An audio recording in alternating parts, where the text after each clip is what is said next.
Hello, everybody. Welcome into Talking Fitchburg on this Tuesday, September 28th, 2021. I'm Jeremy Crosby. Hope you had a wonderful day. Glad you're tuning in with us tonight for Talking Fitchburg. And we got a busy show for you today. We're going to get you the latest on the new police chief, Alfonso Morales, selected as the police chief. We'll hear from the Police and Fire Commission, plus a special interview with our HR director, Sarah Olsen. She'll be here to give us the details, kind of look back at the process and give us the details of when Alfonso will be starting as our police chief here coming up in our digest guest segment today, too. We'll be checking with Department of Trade Consumer Protection on their senior resource guide. That's right. They have resources for scams and you name it, scams, fraud, the whole thing to protect seniors. We'll break that down for you coming up as well. And where you can get a copy of that here from the Department of Trade Consumer Protection. So a lot to get to as we work through this Tuesday. Let's jump right into the selection of our next police chief. Happened last night. Police and Fire Commission making their decision, and this is the announcement. I move to approve the hiring of Alfonso Morales as police chief in the city of Fitchburg. And do we have a second? I second that. Okay. All in favor of the motion on the floor, hiring Alfonso Morales as police chief in Fitchburg? Raise your hand and say aye. Aye. All opposed? Raise your hand and say no. No. All right. Thank you very much. And so some announcements, I guess, coming out. I'd just like to read a little bit of a statement and then go through a few thank yous. So first of all, I would just say that I think we had very qualified candidates, and I think that it was a difficult decision to come across. Everybody struggled with it, but I think that we could have succeeded either way, and I think we had a great candidate, and we ended up with a great candidate. So the selection of police chief is one of the most significant responsibilities of the 5 members of the Police and Fire Commission. We started this process in May of 2021, and we're honored to solicit and receive feedback from the community throughout the entire process. The response to the community survey we issued was substantial. In addition to the survey, the process included a community panel presentation, interviews with the community and other law enforcement leaders, a meeting with police officers in Fitchburg, city tour, the panel presentations with the community, and 2 interviews with the Police and Fire Commission, as well as a detailed background check. So we outlined that just because we wanted everybody to know that it was a thorough process. It really, really was. In fact, many of the candidates actually commented on the thoroughness of the process.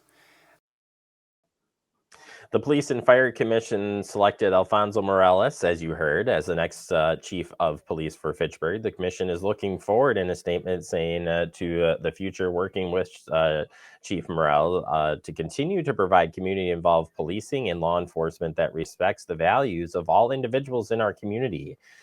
Chief Morales was very pleased to have been selected and is looking forward to working with the very talented officers and other professional staff of the Fitchburg Police Department. And we want to welcome Alfonso Morales to the city of Fitchburg as your next police chief. And as mentioned, coming up here in our digest, we'll talk with Sarah Olsen about the next steps for him and a little bit about the process that the Police and Fire Commission and a lot of helpers there making all of this happen. So we'll have that for you coming up in just a little bit.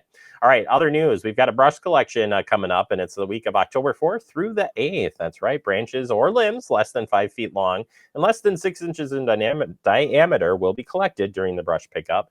Actual collection dates may depend on weather. Brush will be picked up between Monday and Saturday, but not necessarily on the refuse collection date. Ensure pickup. Please have your brush at the curb by 6:30 a.m. Monday of the collection week. If you feel like your brush was missed, or if you have any questions regarding the pickup, you can contact Pelletieri at 608-257-4285. Finally, in the news today, even though it's the end of the day, and well, you should have did this during the day, today was National Voter Registration Day. And if you missed out, well, you still have time to get registered to vote. Even though there's no election this year, never a bad time to go and get registered. Make sure you're ready to go. Election season will be back next year in our clerk's department. They're ready for you.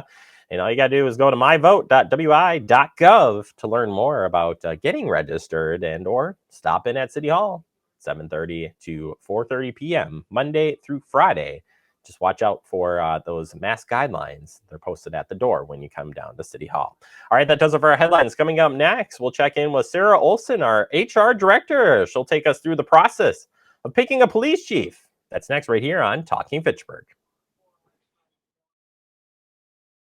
It takes all of us to slow the spread of the coronavirus. So follow guidance from authorities where you live and stay home unless absolutely necessary.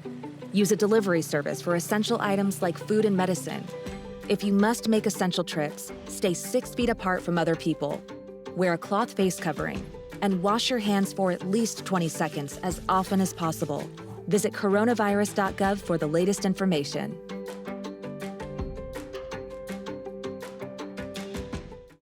Severe weather can strike anytime, anywhere, but there's a simple way to stay safe. Hey, Jim Cantore here. I stay safe in dangerous weather by planning ahead. You can stay safe too with a few easy steps. Build an inexpensive kit with supplies for your family's needs. Write down important information like phone numbers and medications. Always talk with your family and remember any pets in your planning. Be ready, be safe. Start your plan today at ready.gov/plan. Hey, boss. Okay. Said I'm fine. Me to bed, see you in the morning. With the frosted Superman, but it wasn't on it. And we lost it. In my head, in my head, in my head. Where you at underlay in my head. Hey, son. Hey, Bob. You know you can talk to me. Yeah. We're all just trying to keep things running for those who rely on us. Ready! That's why we don't have time to be sick with the flu. And especially this year, no one has time to get sick. Get a flu shot for yourself and those around you too. Welcome back into Talking Fitchburg. Joining me today, it's a special day. We've got the busiest person I know who might just have a tiny break. No, she doesn't. It's Sarah Olsen from our HR department, director. Sarah, first and foremost, thank you for taking the time. And can you just breathe just a little sigh of relief or not so much? Oh, I feel great.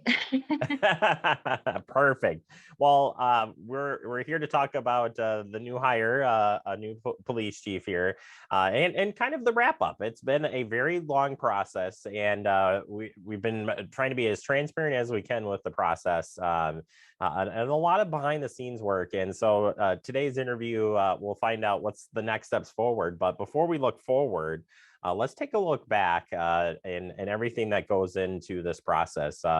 From the beginning, Sarah, what were some of the goals from your department as far as starting the recruitment of a police chief? You want to get as much community engagement as possible. So having more people around the table. So there's many processes. It's not just an interview and then choosing the new hire. So we had a survey of the community. We had a team that before we even started the recruitment, we have what's called an equitable hiring tool. And so it's bringing people around the table to look at everything from, the job posting, where we're advertising, what are we actually looking for, some of those essay questions on the application and so on. So from there, choosing the right people to be at the interview panel and then even to be part of the community panel presentations. We chose business leaders, community, people that live in the city of Fitchburg, employees. So it's making sure that we're trying to get a good cross section of the community.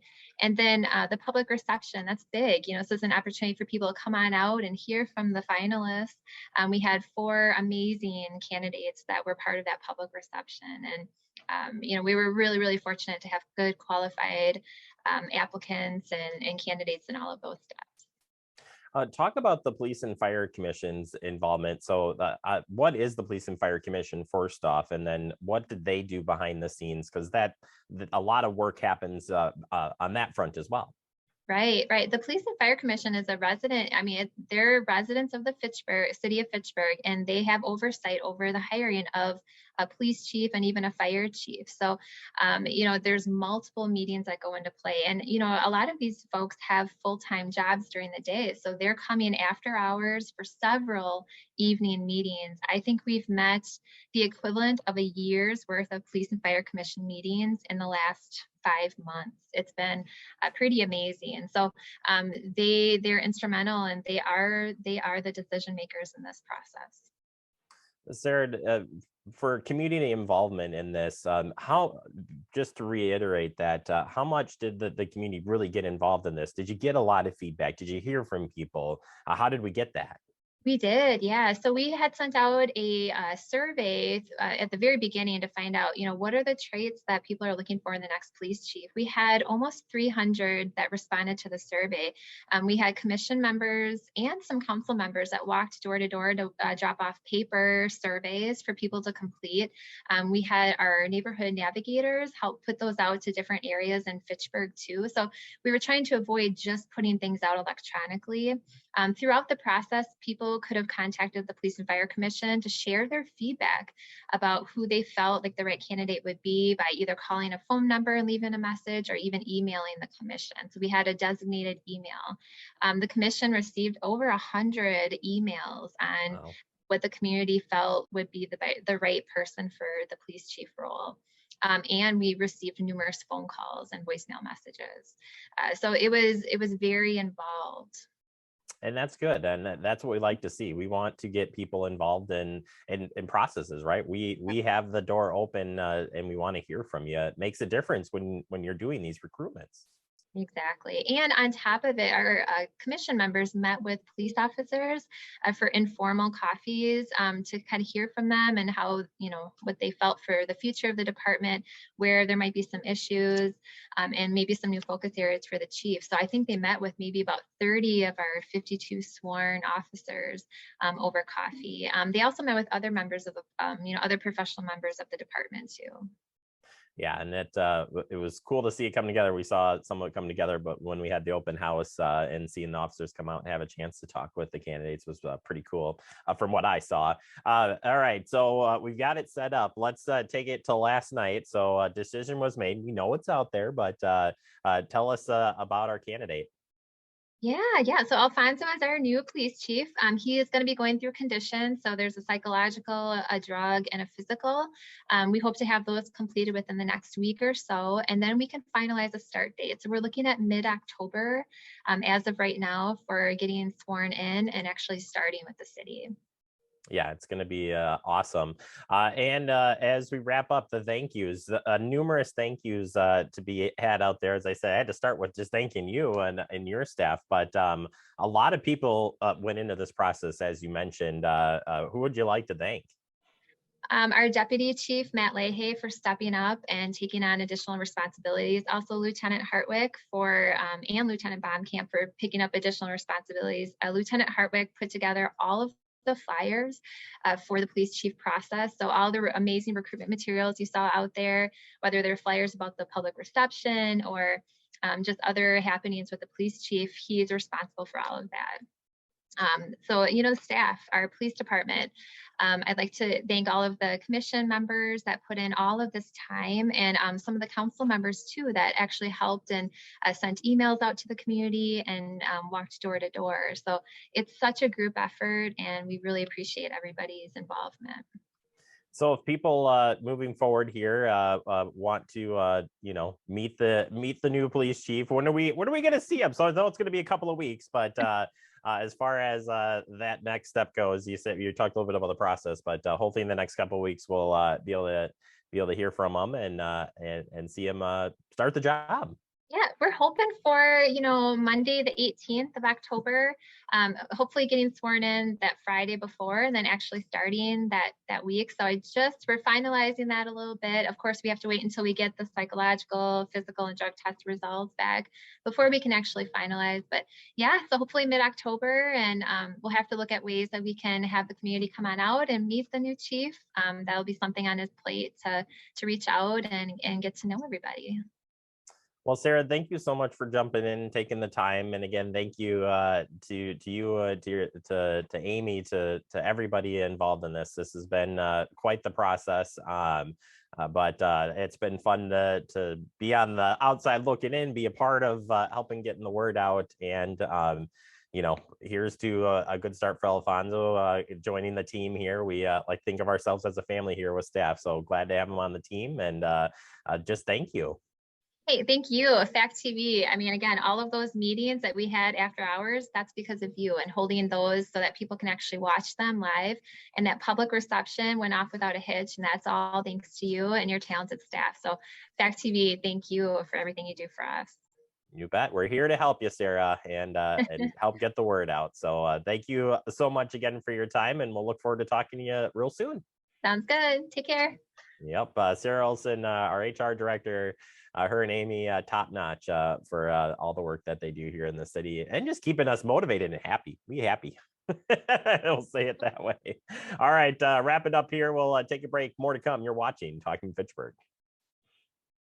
All right. You're so good. Crappy ending. Crappy You're ending, so but good at good. that. No, you are. I love it. You're just.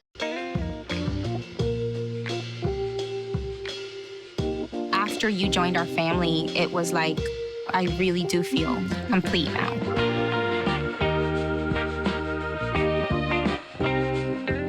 Our hearts are made stronger by how we treat others. Put her there. The light you share can impact those around you, but so can the darkness. Later, twerps. Did Pete saying mean things bother you? So when you reach out to another person, take a moment to consider how they will feel and let your heart be the key to making a difference. Because of you, someone's entire day, year, or even life can change. In every heart, there's hope. Brandon met a girl on a dating app. He finally found the courage to ask her out. No answer. He started to panic. Was he being... Hey, sorry I didn't respond. I was driving. She must be a keeper. Welcome back into Talking Fitchburg. Join me today for Department of Ag Trade Consumer Protection. One of the many friends I've got out at Department of Ag Trade Consumer Protection, Michelle. Welcome back to the show. How are you doing today? I am doing well, thank you. And yes, you have many friends at DadCap. Darn right. And we're going to keep on making new friends there with all of the great resources that we keep putting out there and that you folks put out each and every month. We're so happy to share them. And this one, we're going to be talking about resources for seniors as it relates to a little bit of everything. So a little bit on the scams, protecting. We just want you to be safe out there, no matter what age. But today we'll focus on some of the senior resources that are available to folks out there. And the senior guide is where we'll kick it off.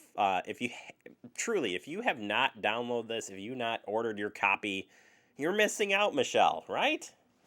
You are missing out. This is a great guide. It has information on a whole host of consumer issues and scams for seniors. It's useful in design because we know that seniors are specifically targeted for a number of scams. And this guide has more than 50 pages of resources and information about those unique scams. And it's available online, so you can have it on your tablet, download it to a tablet or any other mobile device. Just go to our website to do that. Or you can call our consumer protection hotline and get a hard copy sent to you. If you want, have both. So you have one sitting by the phone to remind you of situations, or you can just go ahead and have one when you're traveling around, because your phone rings whether you're in state or out of state. I'm thinking it's a good stocking stuffer. It's never too early to plan ahead for the holidays, and I'm getting all my staff this one, even though they may not even be at the senior age, but that's okay because it's still a great resource. I've found a lot of interesting things in there that I've can use or have used even personally. For one that I know is in the book here, and one that we've talked about numerous times, is the grandparent scams. And what's interesting here is I'm looking here, and the reported loss, $41 million, Michelle. Still. Yeah. Right. And this is across all age groups. There's a reported loss totaling $41 million to family and friends from the Imposter scam alone in 2018. And that median loss is $2,000. But when it was seniors age 70 and over, they put cash in the mail and their median loss was $9,000. So unfortunately, we can see from these statistics that the scam has more success in its ongoing nature with our older population. And it's something we definitely, as a community and as a family, need to band together and make sure that everyone's protected from this type of family imposter scam. And why does it work? I think, and I know there's a million reasons behind it, but why does the scam work at so many different levels? So it works for a number of different reasons because of the tactics that they use. There are threats, they get emotion involved, as well as secrecy. The biggest one is the secrecy. So what the scam is you get a phone call and someone is pretending to be the grandchild and begs for money to be sent immediately because maybe they are involved in some kind of car accident, or maybe they were traveling to a location they shouldn't have been and were mugged or lost their wallet and need assistance. Maybe there's a medical emergency that is being claimed to have happened, or problems with law enforcement. So you have to get yourself out of jail or type situation. This can also involve a third party in that someone calls claiming to be in contact with. They could pretend to be a law enforcement officer, a doctor, a lawyer, saying that they are with your grandchild and they're incapacitated in some way. So they're communicating on their behalf. But again, money needs to be sent. And let's keep the whole thing a big secret because the grandchild shouldn't have been doing what it is they were doing and don't want mom and dad to know because they're going to get in really big trouble. And so what grandparent wouldn't help their grandchild? Again, it's that threat, that emotion that's involved, and then the secrecy. And as far as the exchange of money, and this is going to be throughout the next part of the stuff we're going to be talking about here, but the word never stands out here. Never wire money, the gift cards, the hard cash. Why not send that stuff when you hear those? And those should be like big red sirens going off, you know. Big red flags. That Exactly. was what I was looking for. Airplane landing flags. Exactly. You don't want to send money because, especially when it's out of the blue, unsolicited request for wiring money, because you can't track that. Once it's handed over to that person you're giving it to, it's gone. It's out of here type situation. It's like cash. It won't be tracked. I mean, yes, you're going to have a wire number and you're going to know to what country you sent it to and supposedly quote who picked it up. But it's gone. It's not like a credit card where you can stop the transaction midway. The federal government's been trying to work on certain provisions, and if you call within 30 seconds or a very short time, maybe they can stop the wire transfer from being received. But you need to think of it as like handing over cash, and it disappears and is not trackable or traceable, and you're not going to see that money again. Yeah, it's a devastating scam as it is, and not we don't want to come down on people on this. It's the education part of this is what's so important, and it's because they get you in a vulnerable moment, and that is so common when we talk about different scams. And real quick, we got beware of imposter scams. There's a number of them. We got a few of them here if you want to go through just a quick couple of them, Michelle. All pretty much lead to the same thing. Identity theft, money, or just they're losers. Yeah, these are legitimate businesses or government agencies that scam artists are pretending to be. That's a baseline imposter scam. So when your phone rings and it says the IRS is calling or Social Security Administration, guess what? They don't make random unsolicited phone calls. That's not who's really calling. So the variety of imposter scams that we've seen are shady sales scams where a large company is calling you to change your plan or give you a call. We've seen things, imposters with AT&T, DirecTV type situations. immediate payment required scams. Again, very similar to a grandparent scam in that we need to pay things right away. But another one with that immediate payment would be a utility company calling you. Again, fake utility company threatening immediate disconnection. We see high pressure sales pitches, social security scams, where you might be the scammer's trying to get your social security number, Medicare number, or a credit card bank account, but they are acting as though they are the government and that you need to respond and hand over information or they'll cut off your services or your account. And then we see tech support and lottery scams as well. Yeah, the sky's the limit. I mean, there's so many different variations now today that, and they'll continue to change, right? They adapt, whether we like it or not. But it always seems to be. Can't say it always is, but those common red flags got to pop up and be the indicators. And if that's the take home from this today, in the senior guide, that's going to help you, the start of preventing this. And then you just got to it's an ongoing education thing too. It absolutely is. There's a new senior every day, so we got to talk about it regularly. There's a new scam. There's a new twist on an old scam every single day. They follow current events. We've had some natural disasters, with severe weather in our country lately. And so we're going to see all sorts of charity scams popping up to help support that. And that's something we need to be ready to react to. And it was so important what you said a little bit ago. We have to talk about this. If you fall victim to one of these things, don't hide it. Don't be ashamed. Don't keep it a secret.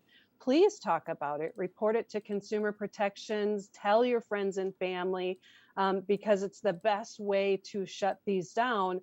Awareness and non-responsiveness to it. So we want the conversation to happen. So we are always ready for the next one.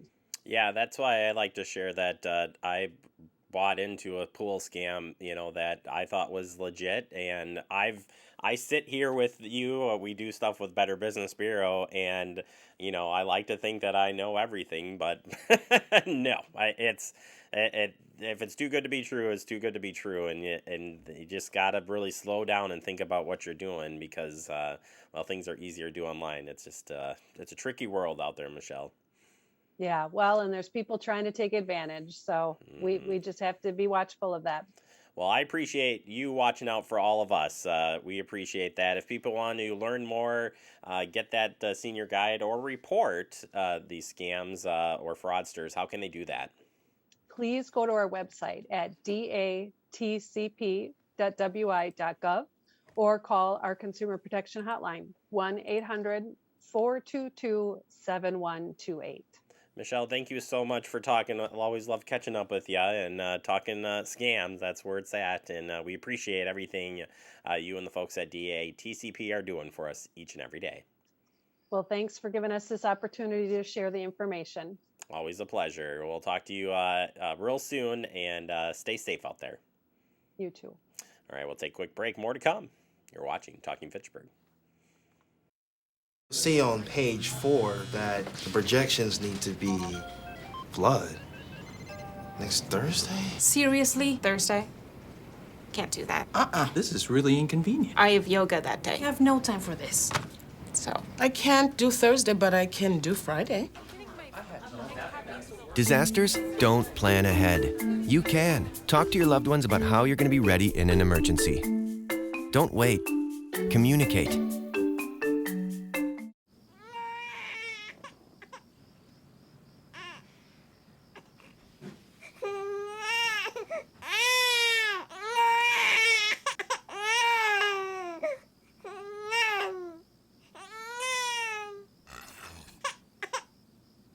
If you love them enough to suck the snot out of their nose at 4 a.m., then surely you'll check nhtsa.gov/the right seat to make sure they're in the right car seat.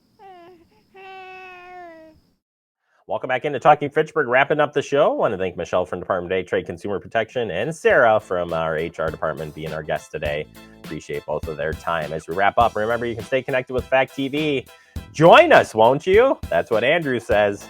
And you all have a wonderful day.